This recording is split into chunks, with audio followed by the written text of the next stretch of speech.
then spit them across the room like they're fucking sunflower seeds.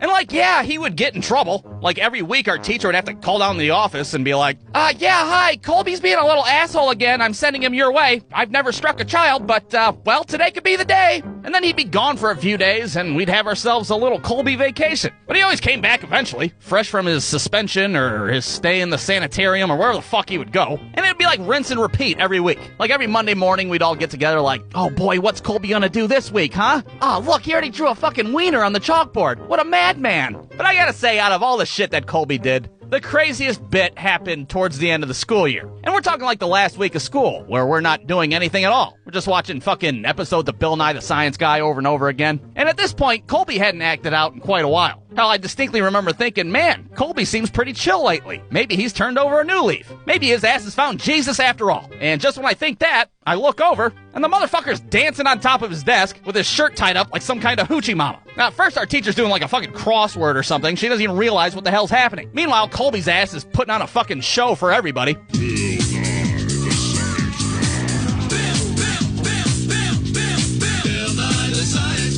Well, eventually our teacher can hear our muffled laughter and looks up and she's like, Colby, what the hell? Get off your desk. Why the hell are you dressed up like a goddamn prostitute? And that's when Colby hops off his desk and runs into the coat room. Our teacher starts running after him like the fucking building's on fire. Meanwhile, we're all just sitting there like, man, this is some wild shit. Yeah, even for a fucking public school. God damn. So let's go to a diagram of my second grade classroom. Here's where all of us were sitting. Here's the fucking isolation area that Colby's desk was at. Here's Colby, and here's my teacher.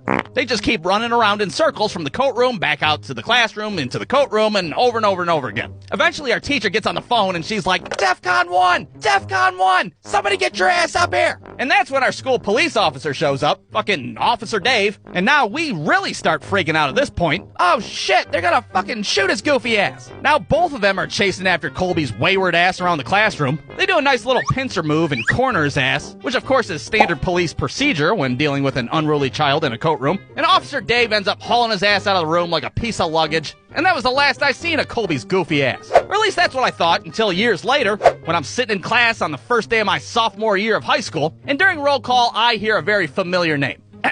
Colby, fake last name?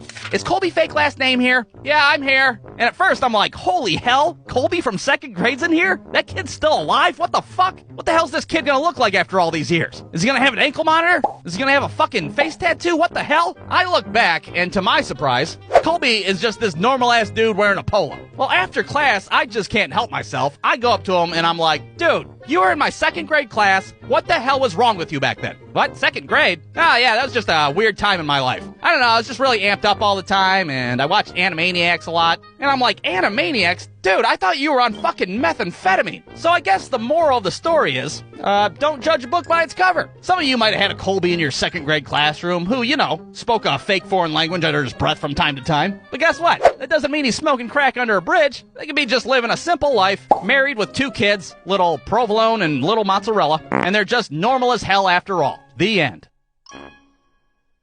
BruceDude.com.